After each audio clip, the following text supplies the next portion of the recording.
Good afternoon, ladies and gentlemen, and welcome to your very own tour of the British Library on this lovely afternoon. My name is Tony Walters, and I'm your guide for today. Could I please see your tickets for the guided tour? I'd also like to remind you that any tickets bought today do not include a visit to the reading rooms. I'm afraid we don't do visits on Fridays, or any weekday during working hours, so as not to disturb the readers.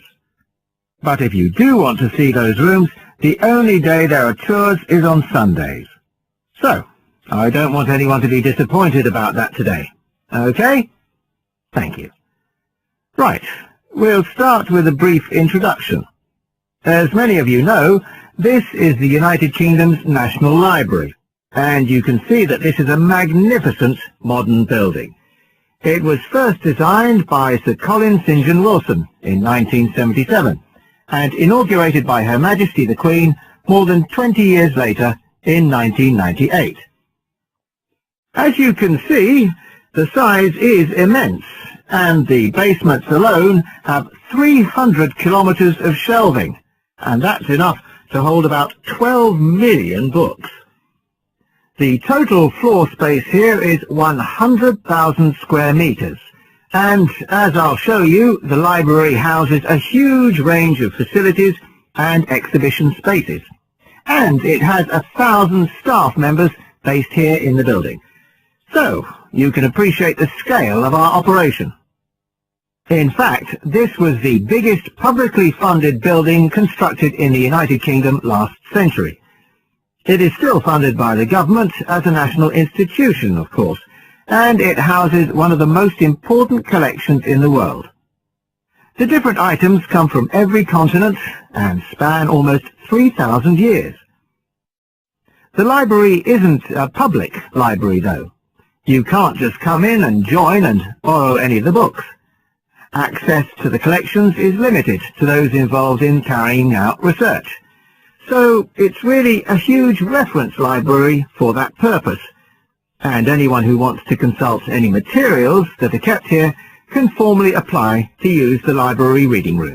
Well, here we are, standing at the meeting point on the lower ground floor, just to the right of the main entrance. I've given you all a plan of the building so that we can orientate ourselves and get an idea of where we'll be going. Now, outside the main entrance, you'll see the wide piazza with the stunning sculpture of Newton. The sculptor was Paolozzi, but it's based on the famous image by William Blake, and it's definitely worth a closer look. On the other side of the piazza from the statue is the conference centre, which is used for all kinds of international conventions. We'll take a quick look inside at the end of our tour.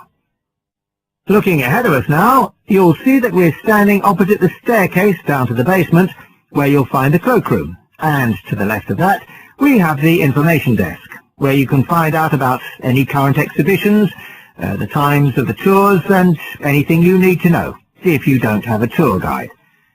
As you can see, on this lower ground floor, we also have a bookshop. That's the area over to the left of the main entrance. You'll be free to browse there when we get back to the ground floor. Now, opposite the main entrance on this floor, we have the open stairs leading up to the upper ground floor. And at the top of them, in the middle of the upper ground floor, you can see a kind of glass-sided tower that rises all the way up through the ceiling and up to the first floor. This is called the King's Library. It's really the heart of the building. It was built to house the collection that was presented to the nation in 1823 by the King. You can see it from every floor above ground. When we go up there, you'll find the library's treasures gallery on the left. Can you find it on your plan? That's the exciting one.